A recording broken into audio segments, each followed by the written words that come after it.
The numbers told the story. They always do. It's one of those idiots who believe in analytics. This is a numbers game with Gill Alexander on VSiN. Good Wednesday morning to you. It is a numbers game at VSiN, the sports betting network, VSiN.com, Game Plus, iHeartRadio, YouTube TV, and of course, Sirius XM channel 158. Gill Alexander, Kelley, Bydlon. This is a numbers game. Un partido de números, for those listening in Spanish. I like when we go in Espanol. Yeah, well, that's for everybody. Show's for everybody is what it is. That's Kelley Me gusta mucho. Okay. It's not recite your 7th grade dialogue. ¿A dónde vas? ¿Tomas a clase? Great show today. Matt Cox will be here from Three-Man Weave, talk a little college basketball with us, the old baloncesto. Kelley. JVT, our senior NBA analyst, to talk both NBA and Super Bowl 59. This just in. What are we now? 1, 2, 3, 4, 11 days away. Stop playing that game, man. Still 11 days away from Super Bowl 59. Kelley's got some golf. How about some Pebble Beach preview? A little later on this hour. We will do that as well. And hour number 2 will be packed with guests as well. Paul Carr on a soccer heater. Jonathan Davis. How about some hockey? How about some midweek hockey? Let's go. From Jonathan Davis, VSiN NHL betting analyst, and then Jason Weingart from Under a Cloud of Smoke. Everybody will be around for that. Before we do anything else, though, can we go a little country clubbing with some tennis plays that are still not that still haven't started? Yeah. Oh yeah. Mm-hmm. Oh, that's a good way to get going on Wednesday morning. Again, imagine being the background actors here. You're not even the main actors in a B-roll shoot. How much do you think they get paid for that? It's a great question. Probably $50, something like that. Better question. You think if one of those old folks right here happened to stumble upon VSiN and saw them, do you think they would call their agent and be like, I'm not getting paid enough money. I need more money? No, because we're using it properly. Okay. We're not technically making any money off of that, so it's okay. Just a question. So I don't usually bet indoor hards necessarily as much as I do outdoor hard courts in tennis. But when the numbers come up, the numbers come up. And so we had 4 plays last night, 2 of which, they were all dogs, by the way, 4 dogs, 2 of which already played last night. They split. Should have gotten both of them, but a gacking in one of these 2 matches led to a split, which is still, okay. We have 2 more that haven't been played yet, and that's where I'm getting to here. So this morning, if you're interested in some random tennis action in indoor hard courts in Europe, well, this is the place for you. Where are we in Europe? We're on the men's side. We're in Linz. On the ladies' side, we're in Linz, Austria. Ooh. We're also in Singapore, which is where the matches were last night. Okay. And then on the men's side, we're in Montpellier, France. Very nice. Very nice on the pronunciation. I don't know if I was doing it right. Here's what's still to come. Rebecca Sramkova, I have, over Anastasia Potapova. Sramkova is probably only a few cents worse than what I got it at last night. Again, all these at VSiN.com/picks for subscribers. Every host, every guest, every sport for subscribers. All of our plays at VSiN.com/picks. Rebecca Sramkova at plus 159 over Anastasia Potapova.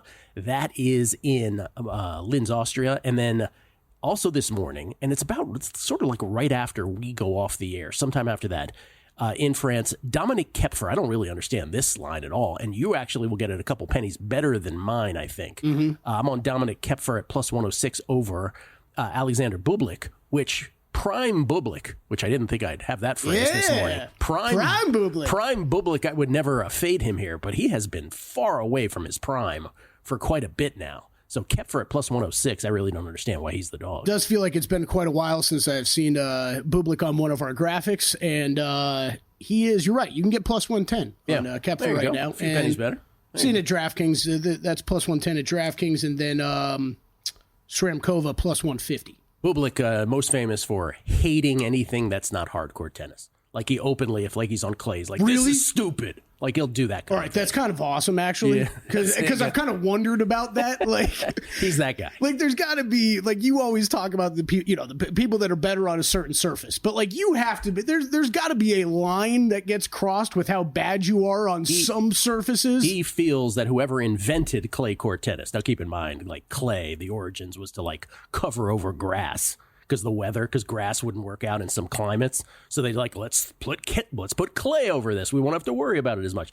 So he's like, whoever came up with that idea is ridiculous. We should never be playing on this surface. I agree with him. Okay, there you go. I agree with him. Sramkova and Kepfer, if you're interested in some early morning tennis action. Now, the other thing that happens around here, and this has gone all the way back to the Betting Dork podcast and the Beating the Book podcast, which, by the way, Vegas Lifestyle podcast after the show today, 14th annual with Meltzer like Seltzer, Mark Meltzer, Steve Fezzik, and Bill Krackenberger. How about that? Wow. Yeah. But going back to the Betting Dork days, going back to the Beating the Book podcast days, and of course right here on A Numbers Game, we have had a little bit of a cottage industry, a history of really owning Super Bowl halftimes. Yeah, you have. Bruno Mars was the most sort of, in sync with, which is to say that not only could we like nail his first song and his last song, but like his hairdo, remember the Pompadour one? Mm-hmm. And again, these are low limit offshore things. I think DraftKings started to do first song now, did they? Oh, wait. Do I have that right? I think you're right. They did last year, right? I think so. Anyway, so legalized sportsbooks starting to drift into this. Katy Perry, we hit that ear very easily. Now, here's the thing, though. As the years have gone on, I must admit, the sort of Waterloo of this was. Do you remember the year that Coldplay did the halftime show? Waterloo.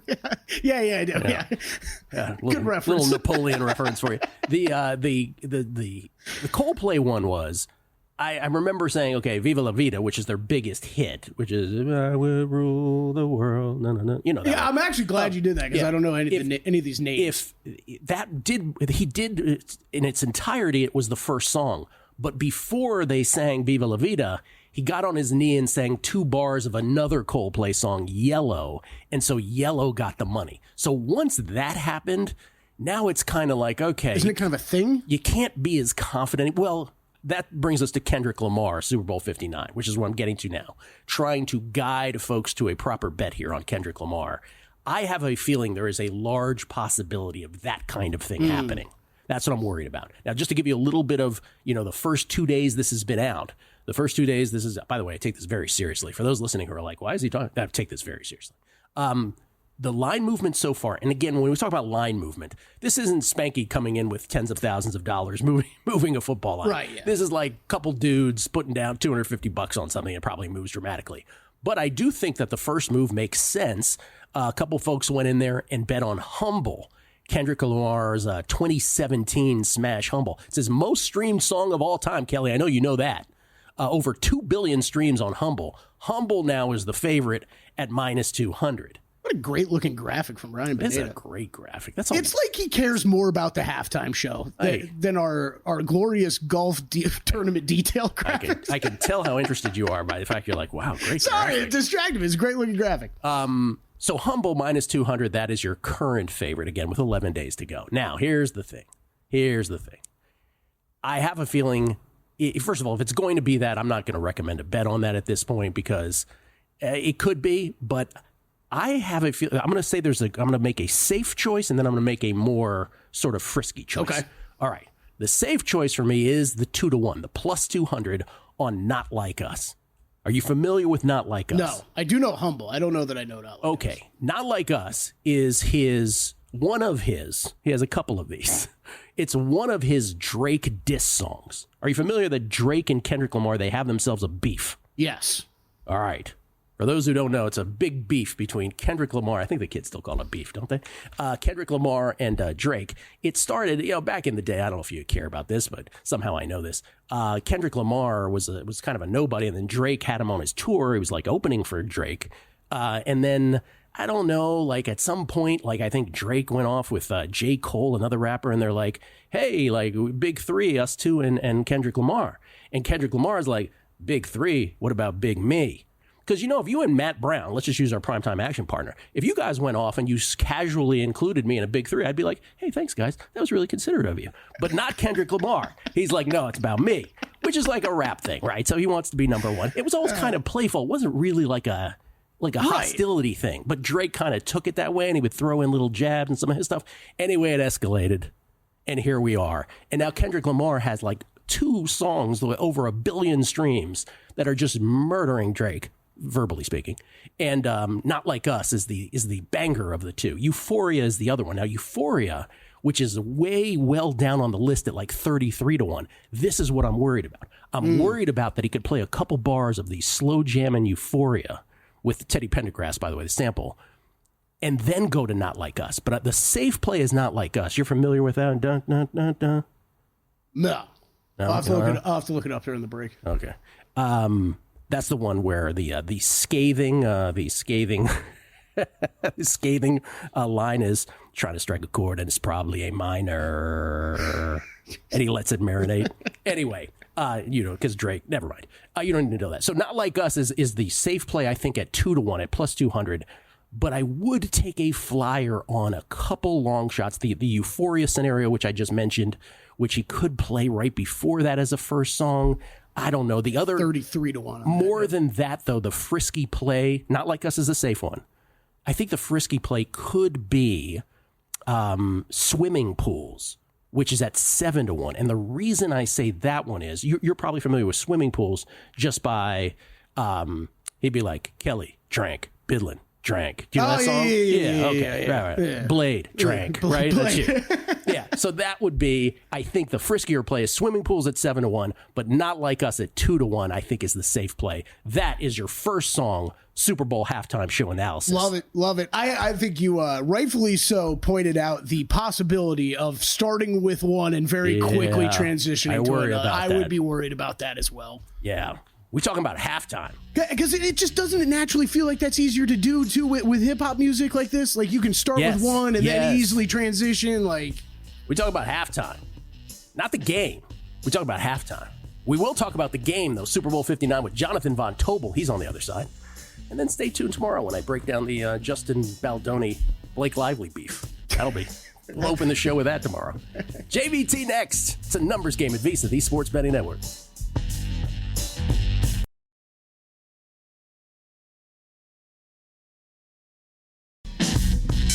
A numbers game on VSiN, the Sports Betting Network. They not like us. They not like us. Oh, sorry. Ready to elevate your barbecue game? You need Sewell's barbecue sauce, the ultimate crowd pleaser for your next cookout. What started as a backyard recipe in a mason jar has grown into a southern sensation, winning over taste buds from Georgia to the Carolinas. Whether you're basting smoky ribs, saucing up tender wings, or crafting the perfect burger. Wow, the verbs. Sewell's barbecue sauce brings bold, unforgettable flavor to every bite. Order yours today at SewellsBarbecueSauce.com. That's SEWELLS BBQ Sauce.com. Sewell's barbecue sauce, because great barbecue starts with great sauce. Makes sense to me. Skill Alexander, we get tweets at Beating the Book. Always appreciate the feedback from everybody. This is Ice Cold Gambler, who says, do either of you guys know the reason why the NFL makes us wait until 3 days before the Super Bowl for the awards to be announced? Seems like this weekend would be a more ideal time. Jason, Ice Cold Gambler, I said the same thing last week, and I was quickly reprimanded by somebody who said, obviously, Gill, the reason they wait till next week is to get as many people in to well, he didn't say it this way, but I've finessed it a little bit, is to get as many of the potential winners to New Orleans as possible for the game itself, or for the spectacle that is Super Bowl week, so they can announce them with those guys present. I guess that kind of makes sense, but that would be more the reason behind, like, how did they decide when to put the awards show, right? That would be the reason for that. Cozy it up to the Super Bowl as close as possible, I guess is what they're saying. Duck fan for life, Oregon guy 71. The only thing more impressive than Wes Reynolds' golf betting run is Gill's pronunciation of tennis players and venues. Thank you very much. Russell Smith, just an FYI, your 4 tennis picks are not on the VSiN Pro page. Thanks for the 2 picks this morning. Is that true? This is always a thing. You usually have to click on my name and then they'll appear. We have to check on that. Yeah, I'm not sure. Andre's getting them in right now. We'll check on that. Jason H11. The heck with the halftime show. I'm going country clubbing. Hit it. Thank you. Bruce Dobigan. Kelley riffing on the graphic while Gill manfully struggles to talk Kendrick Lamar is peak a numbers game. Inquiring minds want to know, in one word, describe the color of Fezzik's hair. That was random. Brown. I don't know about that. Bobby Knuckles. This has to be the hippest segment of a numbers game like ever. Mills on deck. Amazing breakdown on the Kendrick Lamar versus Drake beef. Thank you. You're very welcome. You're very welcome. Gill, breaking down the Kendrick and Drake beef might be an all-time ANG moment. Fantastic, my man. Thank you. That was very well done. Oh, because I remembered it like a little bit, but you really gave the full explanation. Now I remember it fully. Well, no, I really meant the part about like the J. And by the way, J. Cole was like, "This is stupid. I'm leaving this beef." Right? Because J. Cole's too smart for that. But literally, if you and Matt Brown were like, Matt, you and me are the best. You know what? No. you, me, and Gill are the big three, I'd be like, hey, thanks, guys. That's great. Really appreciate it. Not Kendrick. You think you could lead with a diss track, though? Well, so here's the thing. Drake is suing him for this. I feel like that lawsuit would only get more complicated than if you played it at a Super Bowl halftime show. It's a banger. That's interesting. I think that's something to keep in mind when betting this. That's a good point. Joe C714. Thank you for the shirt, Joe C. Oh, Joe C with the gifts. This is why Gill is the talking. This is why Gill is the something. Talking about Kendrick Lamar on a gambling show. Kelley just lost all his cool points with me. A minor. Joe C. Yeah. Says he lost you all your cool points. Thank you, Joe C. Rick Ollier. Hello, Jets, Aaron Rodgers. Let me introduce you to current day hip hop Gill. Don't worry, Gill. I'm only in my mid-30s, and even I'm like, oh, that guy? Who? Chiefs, money line. Let's go. I don't think I understood that one. I think the tough part with these is, like, you know the songs. This is where, like, Gill has to sing them for me because you know the songs. I don't know the dang titles, though. Yeah. Numbers, guys. I couldn't find your tennis picks this morning, but they're there now. So let's go clubbing. Looking forward to Kelley letting us back in later in the show. Matsuyama for the win. And Stringfellow Hawk, I like the opening melody angle. How much not like us can he do? It's not radio friendly. Also, what is Kelley listening to? He's less than helpful on this front. JVT joins us. He's very helpful. He is our senior NBA analyst, but he knows himself some Kendrick Lamar. Joins us courtesy of the Progressive Guest Line. You can follow him on Twitter at MeJVT. What say you, Jonathan Von Tobel? So I saw the list. First off, if you're putting money on Money Trees to open the Super Bowl, I'll book it for you. I don't think there's any shot that Money Trees is going to be the opening track. But I will say this. I think All the Stars is a sneaky one to potentially open up with. We know that Sis is going to be there. She's on that track. It is a mainstream song that was part of the Black Panther soundtrack, if you remember the movie, the MCU movie. So I think that probably hits a lot of people right in the right spot, right where a lot of people are familiar with it. I also am kind of surprised. I feel like King Kunta is probably a little bit more popular and has a pretty nifty riff to start and could be a pretty good opener for Kendrick as well. 20 to I was surprised. King Kunta? Yeah. Okay. Is All the Stars listed? All the Stars is not. So that's the other problem? No, yeah. 66 to 1. There is a bigger possibility of something not listed playing first than there is for any other artist, I think. Because he does feature on a lot of stuff. And you want a real wild card? You want a real wild card. Are you ready for this? Taylor Swift, Bad Blood? Yes. How did I guess? Yep. I mean, you're serious, right? Because he made that song sucks. Like the Taylor Swift version sucks. And so if you're going to put Kendrick on that and then have his version to go, Chiefs are in the Super Bowl. We'll see. But I definitely think that All the Stars is a sneaky good to find its way, maybe closer to the top with SZA actually performing. So that's your bet. All the Stars. That's your Okay. I don't know if I've caught this fine print before on these, Gill. Any wager placed after this becomes public knowledge will be created as no action. Yeah. So what that is they figure out the Friday night before the Super Bowl. They usually have the first rehearsal. And so the word gets out. Right. So if you're placing your bet, all of a sudden, if there's an onslaught of the correct answer Saturday morning, these jokers will refund them all. Yeah. If I can call them. Am I allowed to call them jokers? I believe so. Yes. I think I just did. Okay, I want to crescendo to Super Bowl 59. NBA tonight. Before we get your pick, I just want to ask you about when we're talking about, well, first of all, let me just go broadly. The Spurs and the Pacers were in Paris. Is that correct? Mm-hmm. So they have had 4 days off, but they had to come back from Paris. Do you bet unders when it comes to those two teams now after that travel? I mean, I don't think so, because if you remember, so it was after Milwaukee had their game postponed against New Orleans, right? And NBA media were kind of painting the Milwaukee Bucks as like oh my God, how could you go through this? This is terrible, the situation. And Giannis had this great quote. He's like, look, we all have our own seats on a plane. Like, it's all kind of nice. Like, we're not really going through a ton. I don't think it's that bad to make that trip. They give them adequate rest. And if you remember last year, a team like Cleveland actually went out to Paris, played those games, and that started their run where they were actually ripping off wins left and right. So I don't think it's that arduous of a deal to come back and make those trips. Excellent use of arduous as well, by the way. Spurs and Pacers both back in action tonight. Pacers hosting the Pistons, their favorites. Spurs dogs at home against the Clippers. What did you land on tonight?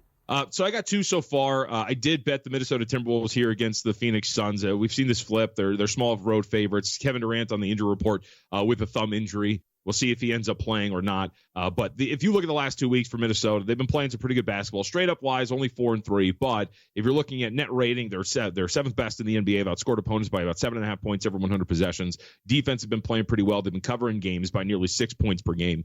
This team's really rounding into form, especially defensively, and their offense is starting to get better. And we've seen that Phoenix has not been playing particularly well on defense. And we know, I think, that games like this kind of bring the best out of guys like Anthony Edwards and the Timberwolves. Only injury for them is Dante DiVincenzo. Think they're in a good spot there to get that win over a Suns team that might not have Kevin Durant here tonight. And the other, we'll give our boy Scott Seidenberg some credit on this one. The Boston Celtics guys, after a straight-up loss, have been a relatively solid team, especially on defense. If you look back on what they've been able to do here, I think they're floating around 11-3. Teams facing Boston after a straight-up loss are now, I think, 11-3 to the under on their team total here. Chicago's not going to have Zach LaVine. We'll see if Kobe White finds his way out there.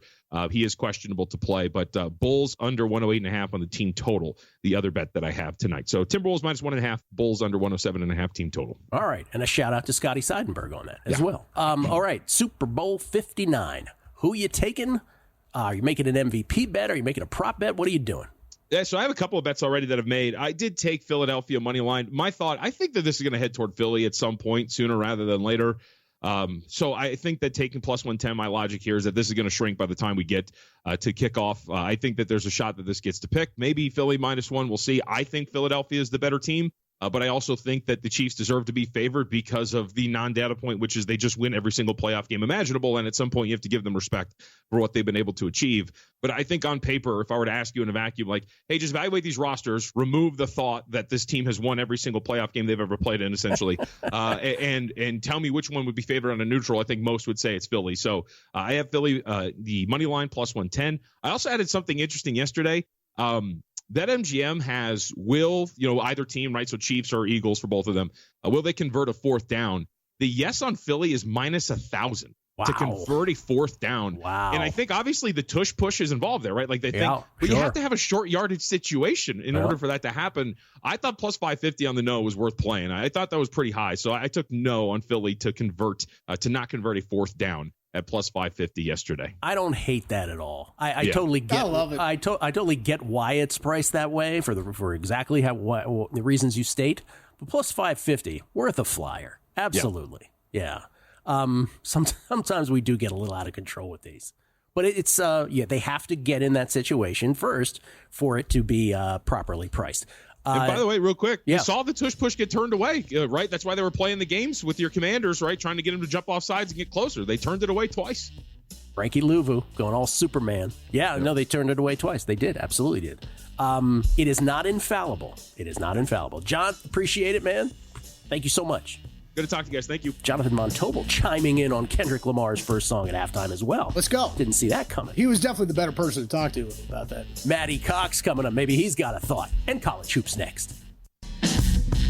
A numbers game on VSiN, the sports betting network. I don't know if you know this, Kelley, but when it comes to a big game, you know what we got going on? A guide. And this one is banging as well. Get ready for Big Game 59 with a big deal. Score $59 off a VSiN Pro annual subscription when you sign up using promo code ANG. For just $181, you'll get a full year of VSiN Pro access to everything we offer, including daily best bets, exclusive betting splits from DraftKings and Circa, 24/7 video access, and our Super Bowl betting guide with expert picks, predictions, and prop betting strategies to help you win big. And I totally didn't text Adam Burke right before the show and say, did I miss a deadline? This special offer ends after the Super Bowl, so don't miss out. Sign up today at VSiN.com/subscribe. Use promo code ANG. Boy, ANG is an A-numbers game. Poor Adam Burke. He just sits at home pulling out his hair, waiting for you, waiting for people like you to get back to him on this stuff. Sorry. ANG, to get a full year of VSiN Pro, that is, for just $181. That's VSIN.com/subscribe. No, I totally texted him because on the way in, he was on with Dave and Jensen on By the Books, and I'm like, oh, I think I missed a deadline. So I texted him, and he goes, you didn't miss a deadline, Kel. Just give me your pick. And I'm like, here you go. Sorry, all it Adam. was final score. That's all he wanted. And MVP. Final score and MVP. So I texted it to him. Yeah. I think when he first sent the email, I'm like, let me just send this in right now before I forget. He did say to me, and I think he said on air as well, a lot of VSiN hosts on the over here. Like a lot of VSiN hosts say it's going to be high scoring. He did say that. Now, here's the thing. I love all of our VSiN hosts, but when too many people are on one thing, what's your next thought? Uh-oh. Yeah, go the other way. Yeah. It's gonna go But I don't like so my final score prediction. Teaser. Spoiler alert. Betting guide promo. Spoiler alert, Yeah. Gill. I would technically be on the over too, but am I betting that? No, I'm not betting it. You're not betting. So that's the problem. You also got to wait for the guide and go through all of it to check out what we actually bet. We get tweets at Beating the Book, always appreciated. Anthony at A. Periello, I hope I'm saying that right. Didn't expect a recap of the Kendrick Drake beef on ANG this morning, but I'm here for it. Also, let's keep the Caesars Rewards talk with Fezzik to a minimum this year on the Vegas Lifestyle Podcast. Thank you for that request. I'm taking feedback. Was that too much for you, Fezzik? Part of the Vegas Lifestyle Podcast. It's the 14th annual Beating the Book Vegas Lifestyle Podcast, which comes after this show today. Crack, Fezzik, Mark Meltzer like Seltzer. Seltzer's been on every single year we've ever done it, and part of it is Steve Fezzik explaining how to chintz casinos out of every penny that he can get, which is fine and helpful for a lot. I'm laughing at the specific Caesars one because it's like, hey, would you like to get to Steve Fezzik's level at Caesars? All you got to do is live here. Go to Caesars every single day. Do this, this, and this. He's right. This is why Meltzer and him have a little bit of Drake Kendrick beef going though, because Meltzer is like, not everybody has like 5 large just throw out at it every day, Steve. Right. So they get into that kind of thing. Joe C 714 Gill equals the GOAT. Thank you, man. I appreciate that. Steve the Proxy. The theory behind Drake suing is to get the NFL to block Kendrick from playing Not Like Us, or Drake might try to sue the NFL as well. Super petty. He says super petty Canadian behavior. Why you gotta bring all of Canada into it? As of last week, he said Drake pulled a J. Cole and dropped the lawsuit. I did not know that. He says Sway didn't tell you all that. That's great. Wait. But now does that make it more or less likely that he'd play that song? No, what he's saying is it makes it more likely now. It's like it's not going to happen. He's all systems go. Here's the thing with Not Like Us. He's either playing it at the beginning or he's playing it at the end. But I'm telling you, it's one of the two. But if he pulled the lawsuit, shouldn't that be like a de-escalation of the beef? No, I think it's all systems go. Oh, okay. Well, he was just trying to get a that's how I read it. Bobby Knuckles. Well, then you're right. It's going right away. Rap names for the Numbers Game crew: Little Gill and Money Gun Kelley. Brandon Kyles. Never thought I'd be interested in the halftime show's first song, but here we are. So many interesting angles. And JVT's Bad Blood long shot makes total sense. I don't know if it does because I don't think he'd start with the Taylor. He'll include the Taylor Swift song Bad Blood, which he is part of, but I don't think he starts. Which means we're getting a Taylor Swift appearance. We might. We have to. I hate when they sing songs like that and they don't. But then the problem is the Chiefs play, and then it's going to be like, oh, you see, she's even in the halftime show. It's all rigged. We don't want to get in that. And finally, Leisure Suit Kobe. I just lean into it at this point. He said, guarantee his first song will be We Gonna Be All Right. It suits the Super Bowl vibe. Kendrick Lamar is wildly overrated, and I would rather hear Gill break down the upcoming rap beef between Zach Moss and Jeff Parlay beefing for their voices sounding identical. Ever notice that? Zach Moss and Jeff Parlay? Who's Zach Moss? I was going to ask the same thing. Okay. I should probably pre-read the tweets before I go through them. Ladies and gentlemen, he's here to talk college hoops with us. Is Matty Cox from Three Man Weave, courtesy of the Progressive Guest Line. What's that? Like the running back, Zach Moss? I don't know, maybe. What up, Matty Cox? How you doing, man? Fellas, how you doing? I thought we'd talk a little bit Vegas. Fezzik, I need his connections. I have an open booking slot for my brother's bachelor party, all right? So we're going the same weekend as March Madness opening weekend. Was maybe not a great idea, but my brother, but alas, here we are. We'll be at the Cosmo all day Thursday.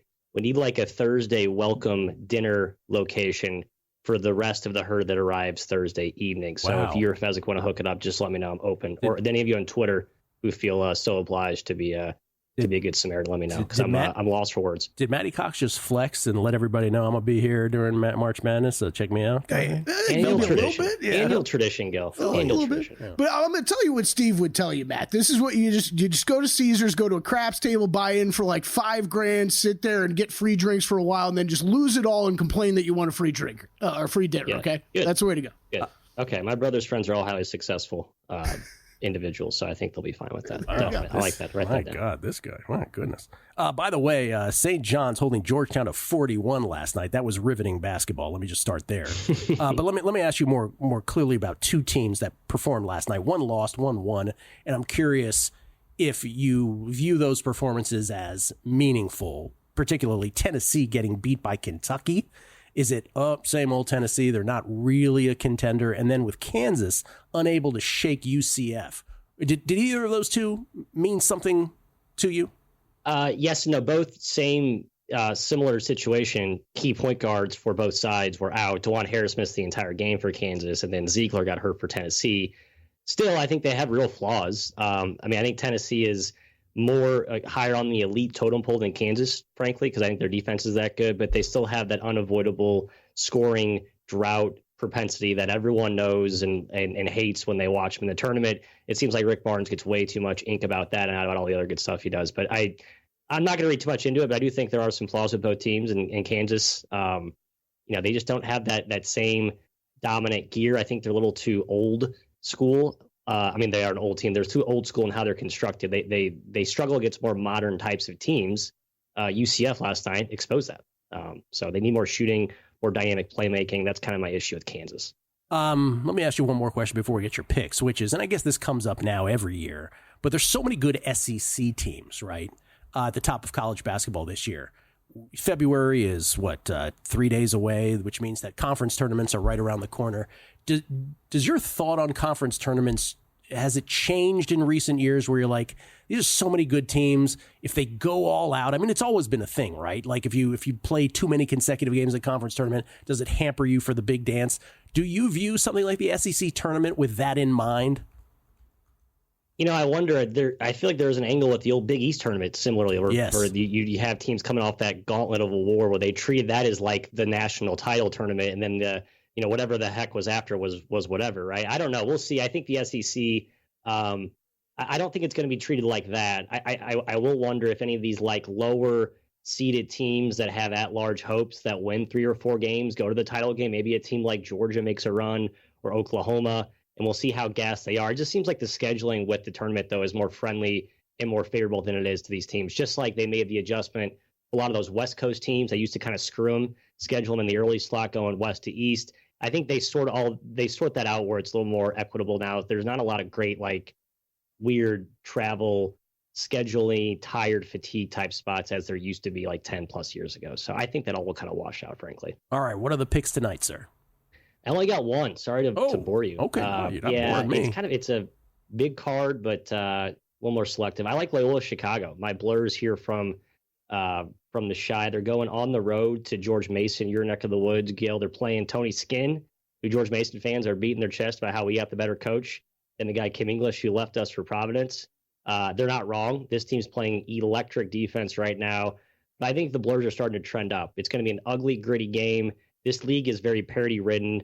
I know Loyola's had some injuries, but I think they're kind of a buy low here, coming off a week to prepare, get some key guys healthy. I think this is a low, ugly scoring game. It's going to be hard for Mason to cover a mountaintop of 8 points with their offensive struggles. So that's it. One and done for me. One and done for Matty Cox. Let me just ask you this then in closing. How many teams legitimately, in your opinion, can win the national title?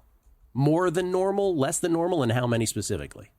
I think it's actually less than normal, but more than normal can make deep, deep runs. So if that makes, I think we're going to see potentially fewer first round upsets this season. But I think ultimately the Auburns, the Dukes, the Houstons, the Iowa States, and then I might throw Tennessee and maybe Illinois in that mix as well. Maybe Florida, Texas Tech. I think that's kind of it. I'll stop right there. As I keep looking at my power ratings, I'm like, I could put them in there, but I think it's really Auburn, Duke, and Houston, and maybe Iowa State. I'll go with that 3.54 teams. That 4 is your legit. But I agree with the broader point that there seems to be a scrum that will probably get further than normal as a group this year. Should be awesome. Thank you, Matt. Appreciate it, man. Thank you, fellas. Enjoy. Matt Cox at 3MW_CBB for 3-Man Weave. Golf next.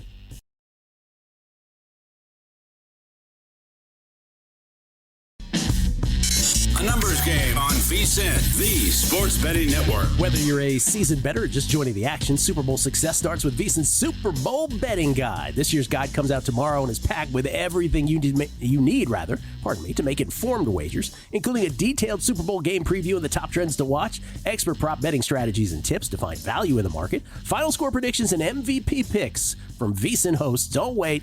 Become a VSiN Pro subscriber today for as little as $9.99. And reserve your copy of the guide. Visit VSiN.com/subscribe to sign up now. That's VSIN.com/subscribe. Gill Alexander, we get tweets at Beating the Book.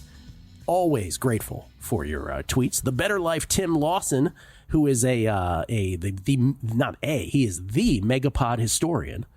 He says our friend Mark Meltzer has been on the Lifestyle Megapod every season since 2011. Wow. This is his 14th straight appearance, making him the longest running guest in Megapod history. He's the only person who has been on every single year, and it's always the Vegas Lifestyle Pod. So I knew you had done the Vegas Lifestyle Pod for a long time. I did not know Meltzer was involved that many years. Yes. Wow, that's impressive. So I think the most appearances lifetime total on the show, Timmy was telling me, is still Joe Fortenbaugh, who used to be on a lot early on in the days. But as far as a streak of consecutive years, Mark Meltzer is your winner. And Tim Lawson also adds, I cannot wait for Not Like Us to be performed at the Super Bowl, and Drake has to watch an entire Super Bowl crowd sing, and it's probably A minor. I made that sound like Kool Moe Dee's Go See the Doctor. Sorry. The palm readers. I was actually just thinking about the Fezzik Pod appearance, recommending buying in at Craps in order to get free drinks. Literally nobody listening is ever doing that, he says. And by the way, Kelley Bydlon. Well, hold on. Before we get to that, can I defend Steve quick? Because that's actually a genius point by Steve. Yeah, you're just going to play the pass line or nothing. You just buy in at the Craps table. Just cold chill for like an hour. You just chill. Yeah, just chill, get your drinks. Yeah. Well, Steve Fezzik not particularly happy with you, Kelley. We get tweets as well as texts. We get he texts. All right, I'm going to come over the top and call Kelley out here. I will personally get Kelley his diamond card this year without him taking any real risk if he's up for it, and he doesn't even have to take me to the Bahamas with them on his free vacation. Sounds like a deal to me, Steve. But isn't this just reinforcing the point of you have to be here? You have to live in Vegas? Here's the thing with Steve Fezzik. Nobody's listening. It's just me and you talking right now. Yeah. Especially Fezzik. He's definitely not listening. Yeah, definitely. He has a somewhat of a robotic brain that only does outgoing and sometimes doesn't take incoming. So you just have to be aware of that. All I'm trying to say is the one person who tweeted in, it's a fair complaint if you don't live here in Vegas. Oh, absolutely. I agree with it. I completely agree with the point. Meltzer has been making it for a couple years now. D-Gen Southern Gent. I asked this with no disrespect, but have you guys actually listened to Euphoria? Yes, I actually referenced it earlier. That's the original diss track of Drake. He says, best diss I've heard since B. Rabbit revealed to a live audience that Clarence grew up privileged in a stable household. Now, I had to ask what that was a reference to, and everybody tells me that's 8 Mile. Yes. He goes on to say, right up there with Tupac's Hit 'Em Up. That's more my strike zone. When Tupac tried to...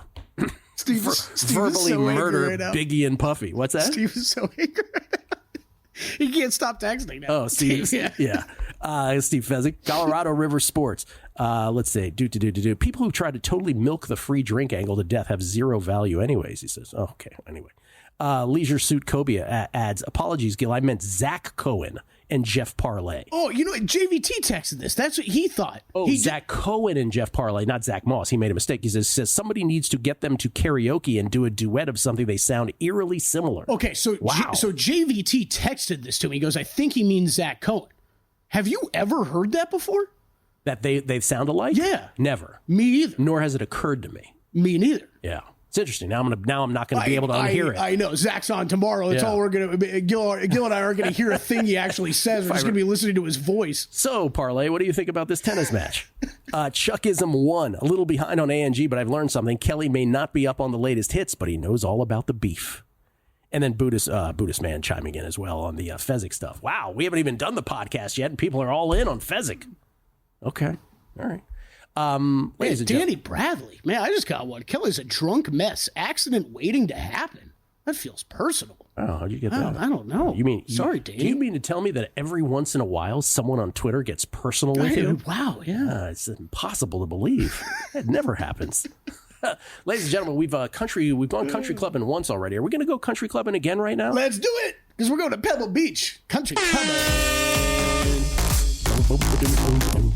This is very appropriate for Pebble Beach because it's expensive.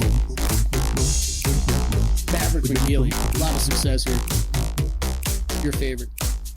All right, back to Pebble we go, Gill. Thank God they have redone this tournament because it used to be Pebble Beach, always one of the best tournaments to watch because of the scenic views. But if you're actually a golf fan and you've had to sit through the 4 days of Pro-Am competition that they always did in the past, where it's like, oh, look at wacky Bill Murray out there doing things. Like, if you're... Like if you're a golf fan, you're like, can we just play the tournament? I got money on this thing. So they started this last year. You might remember last year it was shortened to a 3-day event because the weather was out of control. Wyndham Clark ended up winning, another winner for Wes Reynolds. As the weather tends to do there at Pebble Beach. It does. And the year before, it was 30-mile-an-hour winds pretty much all throughout the tournament. So if you are handicapping this yourself at home, that is the single biggest course defense, as we like to say this week, is the wind. Now, as of right now, it looks like it's going to be pretty calm the first couple days, but could definitely pick up over the weekend. So as far as the field goes here, this is the second signature event of the year so far. We had the Century over in Hawaii to start. So this is 80 players, no cut event. You're going to get all 80 playing all 4 rounds. They will play the first 2 rounds as part of the Pro-Am, and then they kick out all the guys who spent all the money, and then they go play with just the pros on Saturday and Sunday. So look how beautiful that is. It's gorgeous. Yep. If you're unfamiliar with the course, things to know about it is one of the shortest courses in the rotation for the PGA Tour. Very small greens. You have wider fairways despite all of the scenic views of the ocean. You have very little holes where water actually comes into play, where like you actually might get a penalty for hitting it into the water. So something just to keep in mind. Wide fairways, though, distance really doesn't help you here much at all because it is a shorter track. So really the only thing I was looking for stat-wise are guys that are accurate off the tee. Just get it in the fairway, which even that you don't need to focus in on too much because these are wider fairways. You want to look, this is a big time second shot golf course. Guys that are strong on approach, they can put it really close to the pin. It's going to be a lot of wedges. So look at your guys that can hit wedges well, that are living in that kind of 75 to 125 range. Par 5s, you have to score. This actually is a tough par 4 course. The par 5s, though, you got to go out there and score on because they are some of the more scoreable holes. With the small greens, this naturally happens, Gill, where guess what? You're not going to hit as many greens because they're so tiny. Around the green play is going to come into play a little bit more here than what you see on a normal week of PGA Tour. So you want to factor that in as well when you're looking at guys. Okay, Gill, I think I talked myself in and out of bets for 2 hours yesterday with this tournament because that's never good. Scotty Scheffler's back. Yes, he is. But we don't know if the hand. We don't know about the hand. It's a wrist, right? You cut his hand. Cut his hand. Yeah, and if we're talking, this is going to be a putting contest, and around the green play is important here. Last checked, hands are important for golf, especially important if you're putting and chipping. Okay, let me Google that, see if it's true. Yeah. But having said all of that, and you get the variance of the wind, you get the variance of a putting contest, right? But when I saw 5.5 to 1 on Scotty Scheffler, I said auto bet. That's what I said to myself at first, Gill. But then I started factoring in the rest of this, and I'm like, you know what? There's too much variance here. I'm not going to bet it. But I could very much regret it. So if you wanted to bet Scotty Scheffler and that be your only outright bet, I do not blame you at all. I got very close to doing it. This could be the only time you see over 5 to 1 on Scotty Scheffler all year. So I went another route. I decided to skip him. I am going, the other guy jumped off the board immediately to me, Hideki Matsuyama. He's already won once this year. I could not believe where his odds were at compared to some of the other guys in the field.